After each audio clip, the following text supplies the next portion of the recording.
Hey fam, it's Isa from the Black Network. Doing something a little bit different today because I'm here in a field. As you can see, it's a beautiful day. I'm here partly because it is way too hot to do this inside. It's about 30 degrees at the moment, which is very unusual for England, or at least it used to be unusual. But also because I wanted to do this video in nature, or as close to nature as I get in London. But the reason I wanted to do this video today is because it is Juneteenth, it's very much an American holiday. So for those of us who are not as exposed to Juneteenth, it's now a public holiday in the US, and it's a day to mark the final granting of freedom of the very last of the enslaved black people in the US, which was in Texas, and that was 1865.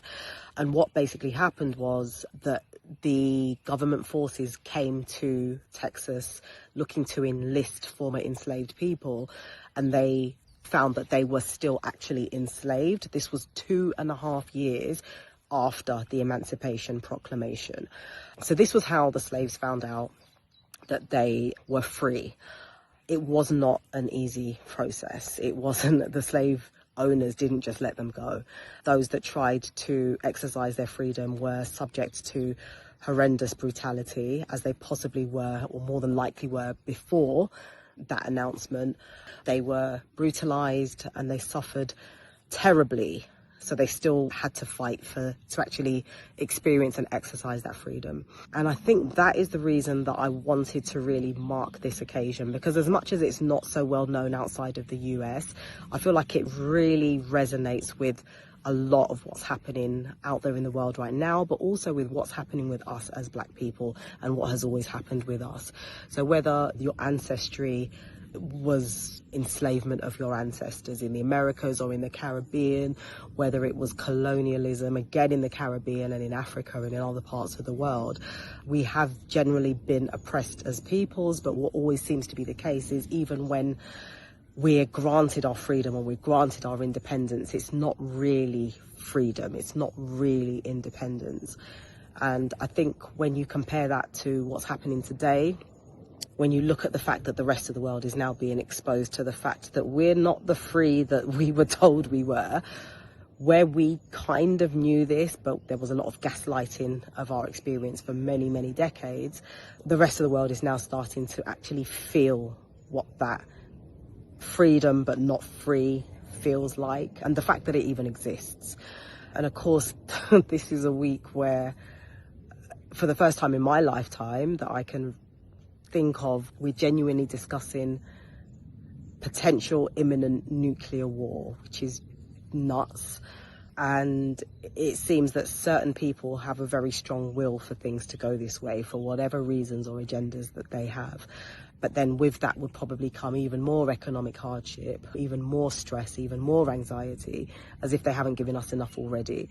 And that is the reason that I wanted to make this video out here, because I think at times like this, where it is really crazy and you don't know which way things are going in the world, you can either switch off completely and just say, you know, whatever comes will come, I can't do anything about it.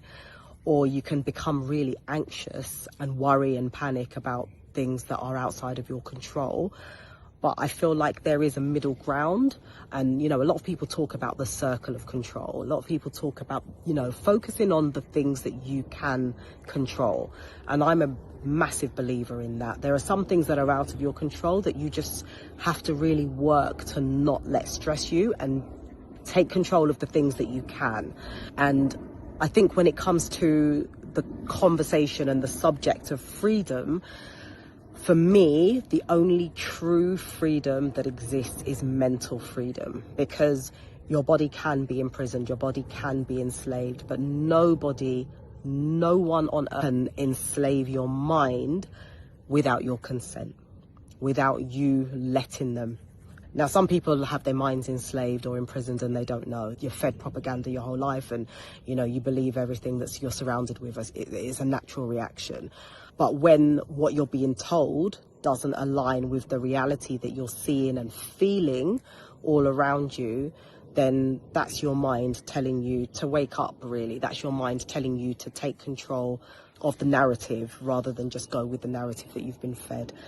And I think that's the thing that I focus on at times like this. We can get caught up in the news cycle and just start to worry and panic and think of what about this, what about that, what about the future. And I'm not saying that we shouldn't plan for the future, because I'm a very firm believer in planning for the future.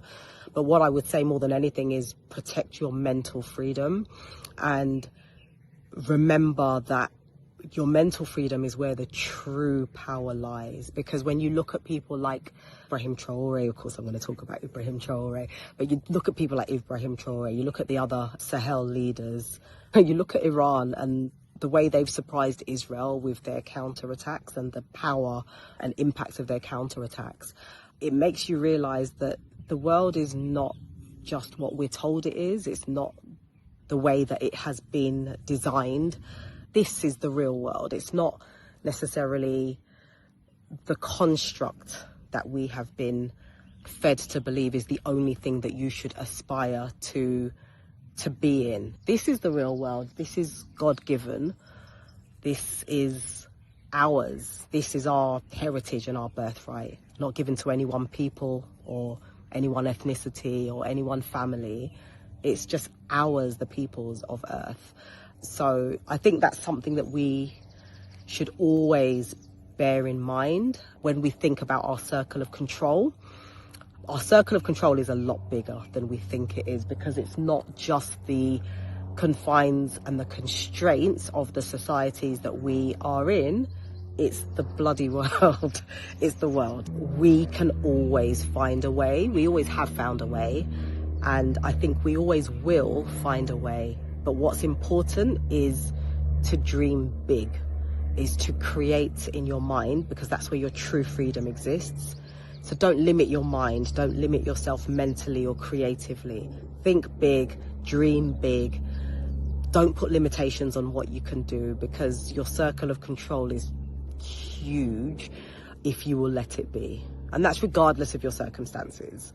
But I did want to send a message of solidarity to my family, wherever you are in the world, and however you mark this day, if you mark this day at all. Let's all look after ourselves, protect our energy, look after each other, and just keep dreaming big. But yeah, that's it for me on this video. If you like the content that we've been putting out so far, please do subscribe. And definitely share if there's anything that you think would be of interest or would be helpful to others. Please do share that content. We will have lots more coming up. We're going to have a focus coming up on careers, for example, for people that are struggling financially. We have lots of insights, tips, and really good methods and strategies for how to actually increase your income if you are struggling. Just saying hi to someone walking past. Keep believing and keep your dreams alive. That's me gone.